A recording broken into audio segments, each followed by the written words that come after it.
quick shout out, guys, to our sponsors, Anglesey Family Chiropractic. They're in Coeur d'Alene. They're in Spokane Valley. Dr. Craig Anglesey, I've known this dude for 30 plus years. He's an amazing family man.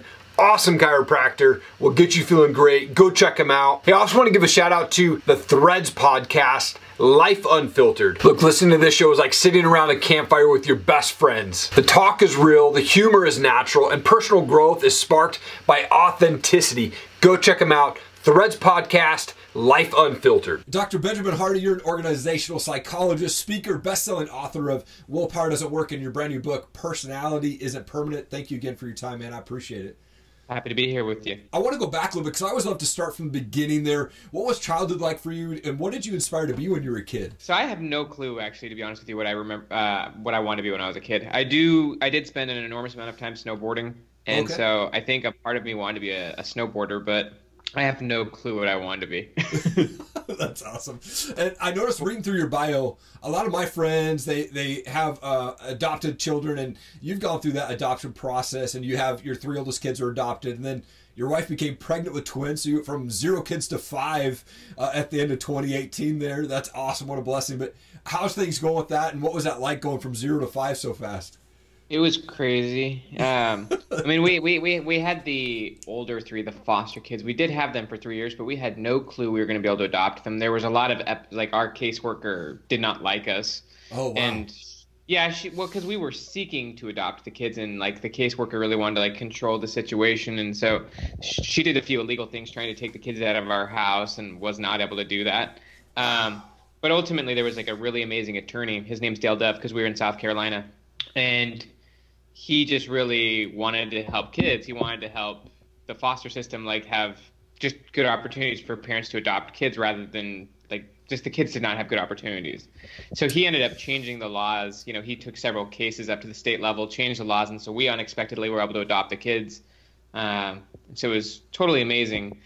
The whole process was different though. Like, it was more my wife's idea to be a foster parent. I was open to it, but it was not my plan, not my goal. And admittedly, it took a while for me to get adjusted to it. Very much. I mean, it took a while for me to learn how to like love the kids and invest in them, and you know. And then obviously we get pregnant 1 month after we adopt the kids, and that's just what happens, man. So our girls are now in Florida, because we live in Florida, so there's swimming pools everywhere. So our little twins are now doing swimming lessons and stuff. But it's great.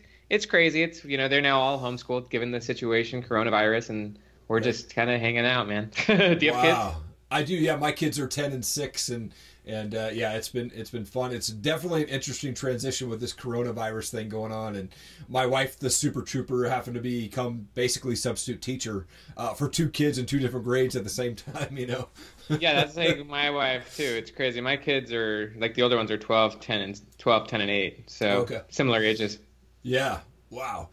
One of the things that I found interesting on your website, though, is between 2015 and 2018, you were able to grow your email list to almost 400,000 people without any paid advertising. How did you go about making that happen? Yeah, it was obviously very strategic. So I used Medium.com. Medium.com was and is a great platform. I don't really use it that much anymore, although I will start using it again.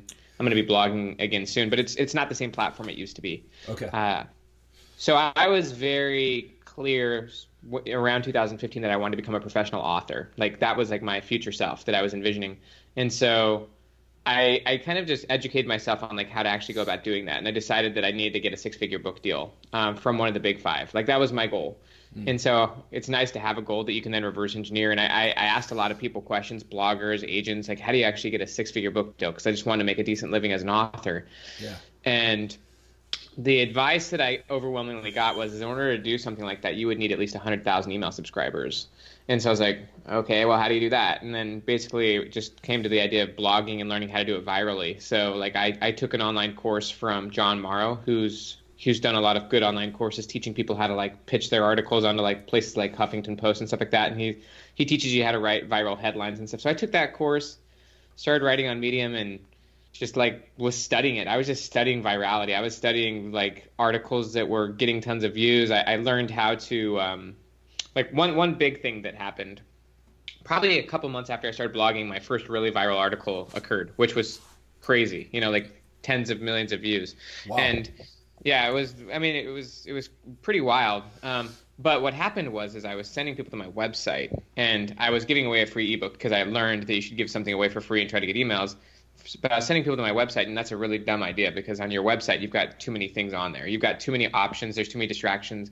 And so I read Russell Brunson's book, .com Secrets, and it talks about, building landing pages. And so I then started sending people to a landing page where there's no option except for just to give your email or to go away.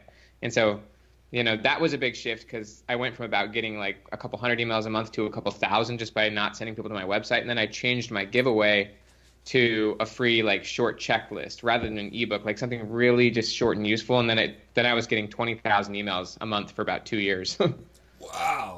Wow, that's awesome. I love Russell Brunson, man. Those books that he's put out and what he does is unbelievable. He's a stud. He's kind of in your neck of the woods too, right?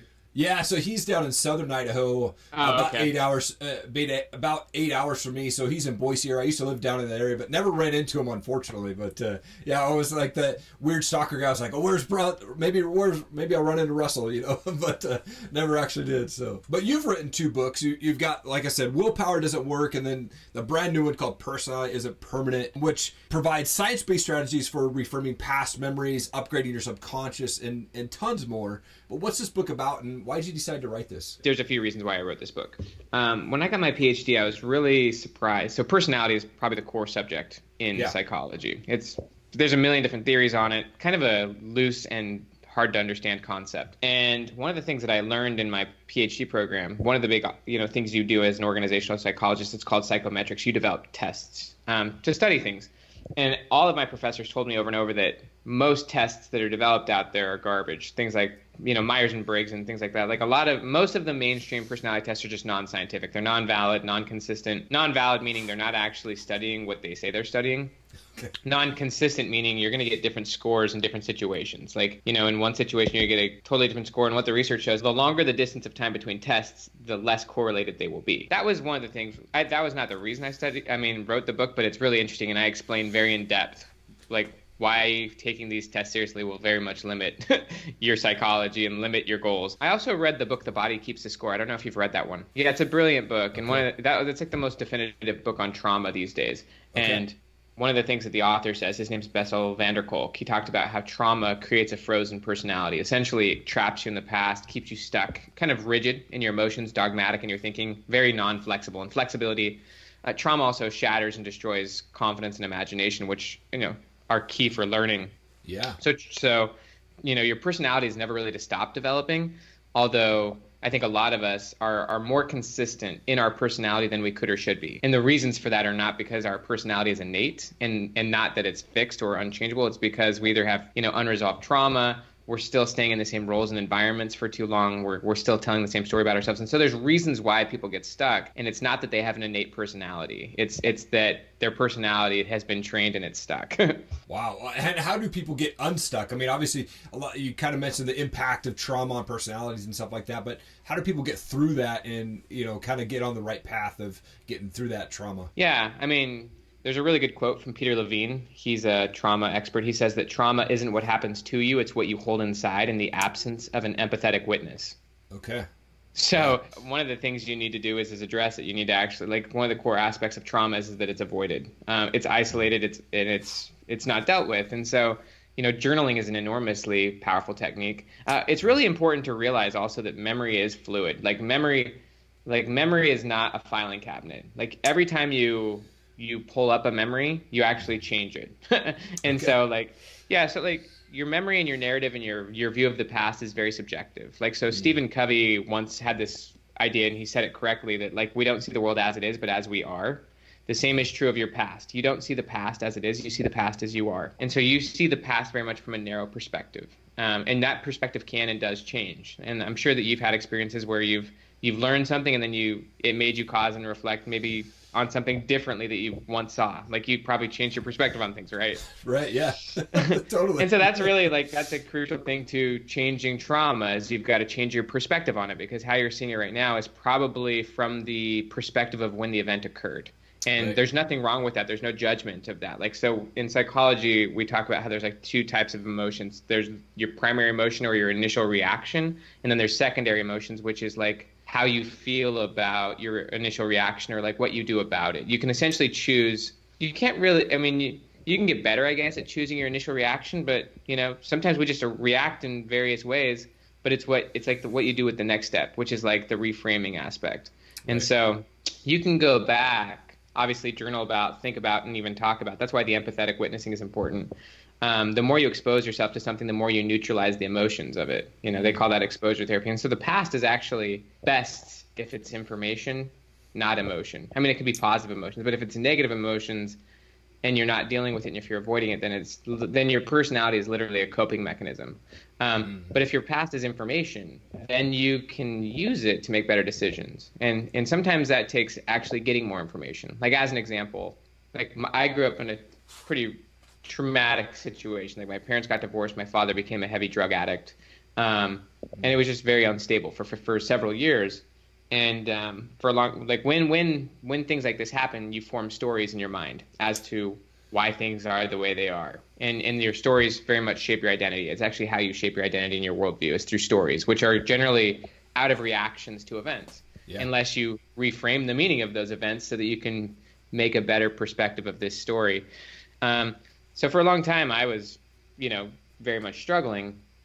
But in recent years, and by the way, over the years, my dad has overcome this stuff, and he's no longer in that state.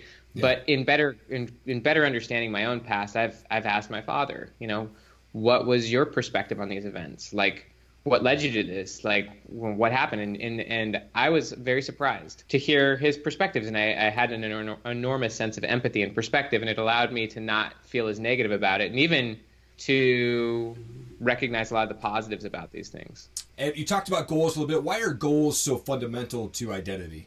Your goals are literally what define identity. So think about yourself as an example. Like obviously at some point you decide that this is what you want to do, and to see yourself that way.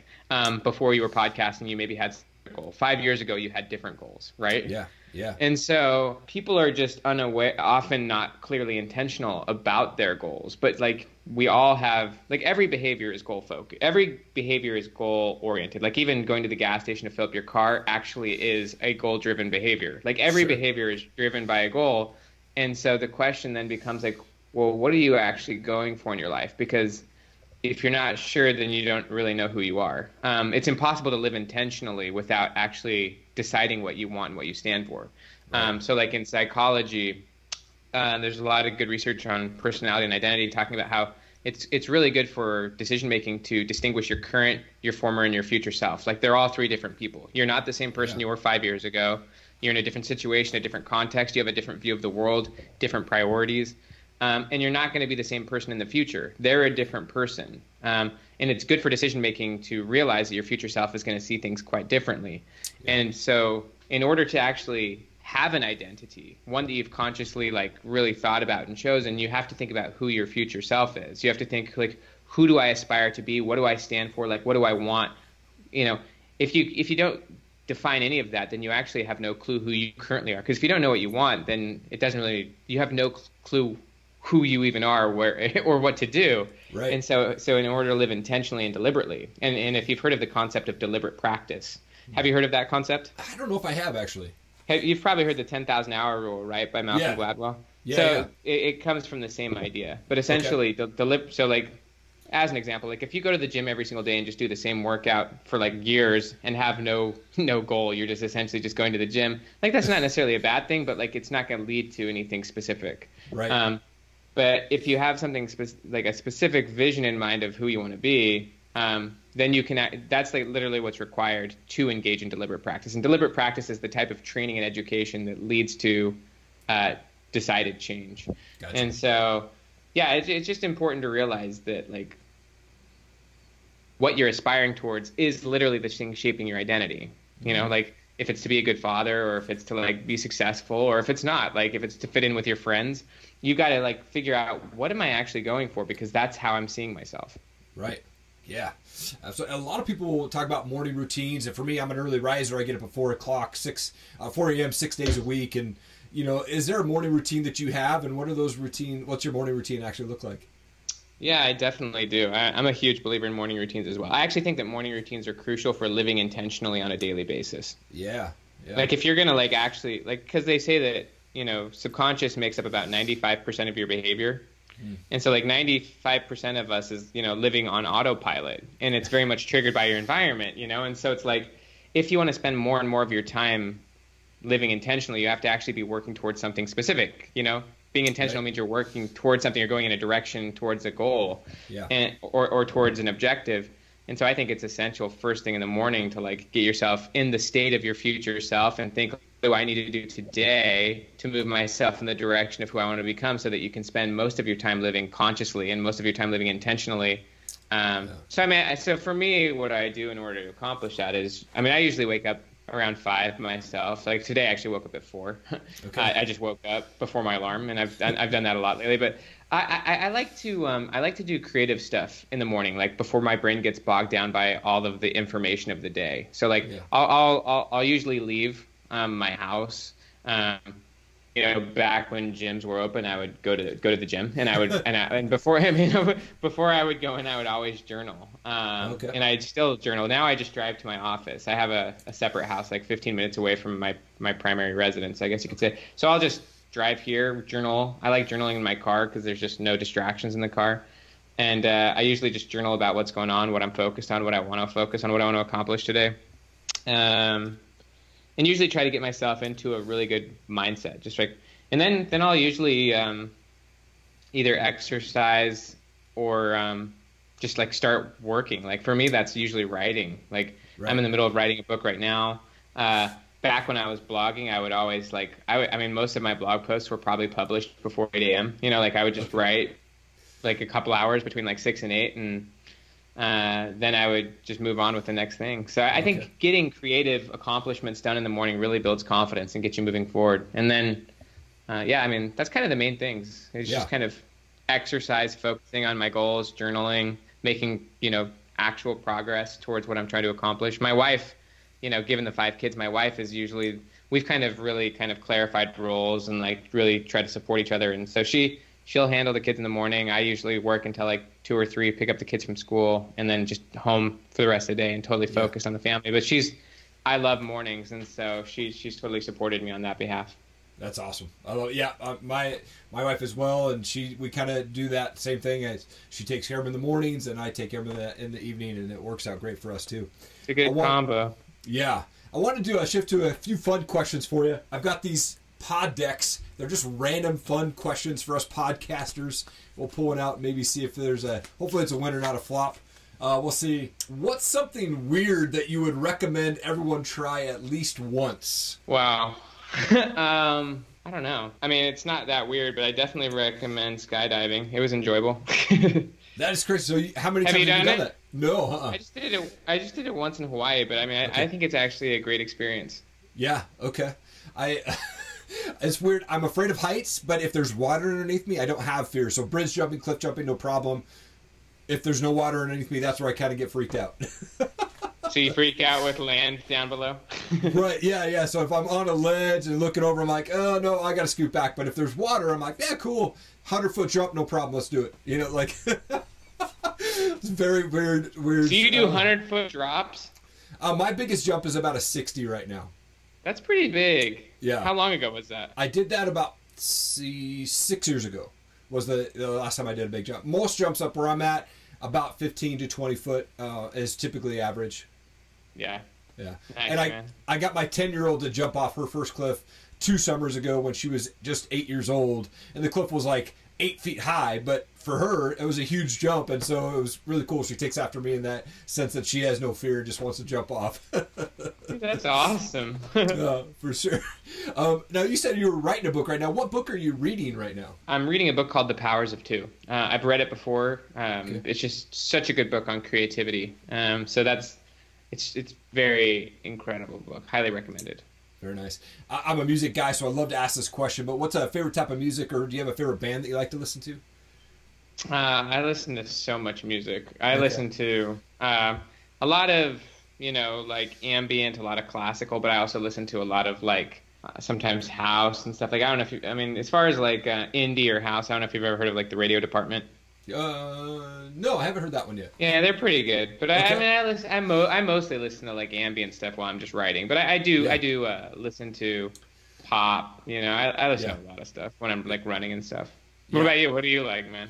You know, I used to be this only metalhead when I was a kid, you know, in high Sure. school. And then I worked for Universal Music for a while. And so it kind of opened my eyes to different genres of music. And I pretty much listen to still rock. But when I'm journaling or, you know, trying to just concentrate, I'll put on like the soundtrack to Tron, you know, or just that kind of digitized EDM sort of stuff. I've listened to a lot of that kind of stuff. Yeah, no, I listen to that stuff a lot when I'm writing. It's good, huh? It like just kind of zones you in. Yeah, it helps me, just like sucks me right into what I'm doing. It helps me really focus. So like if I'm studying for a test, I don't like silence. So if I'm having some sort of, you know, beats in the back, it really helps me kind of stay focused on things. It totally does. It totally does. Yeah, I've listened to it. My dad was a total metalhead, so like you know, like I would grow up listening to like, you know, like Rage Against the Machine, Iron Maiden, just like Dio, all this stuff. It was always on. Okay. Last question for you. What's a family fun or family favorite board game that you guys like to play? We've been playing. I mean, we like Risk and we like Ticket to Ride, but lately we've been playing Life. Oh, yeah. Life's kind of funny. Yeah, with like the 11-year-old. So, have you've played Life, right? Yeah, my kids love it. It's hilarious. It is fun playing with kids, and my kids were like, "Dad, you got 8 kids now, or you got 5 kids?" You know, that's awesome. You know, it gets all expensive later in life and stuff. Right? Yeah, totally. It's a funny game. I mean, it cleverly created because you're like, holy cow, like this is to some degree accurate. Right? I see it way different now as an adult than I did as a kid. Yeah, so you're like, whoa, this is like true. Totally. That's awesome. How can people go out and follow you and support you, go buy your books? You could buy Personalities and Permanent anywhere, you know, Audible, anywhere, etc. And then if you go to benjaminhardy.com, there's a lot of free giveaways and things like that, free online courses if you get the book. So yeah, benjaminhardy.com, and then just really find Personalities and Permanent anywhere. That's awesome. Dr. Benjamin Hardy, it has been such an honor to have you on the show. This is amazing conversation. I can't wait to release this. Thank you so much, man. Dude, you're awesome. I love you, man. Brother, you have a good day, okay? You as well. Stay safe. What's going on, guys? Thank you so much for watching this video today. I really appreciate it. If you could go and share this everywhere you can, leave us a review, leave us a rating. We would really appreciate it. That helps us get the word spread out about our podcast and about our show, and we can bring you amazing stories of the people that we bring on for the Bearded Biz and the Top Rated MMA show. Thank you again. Have an awesome day.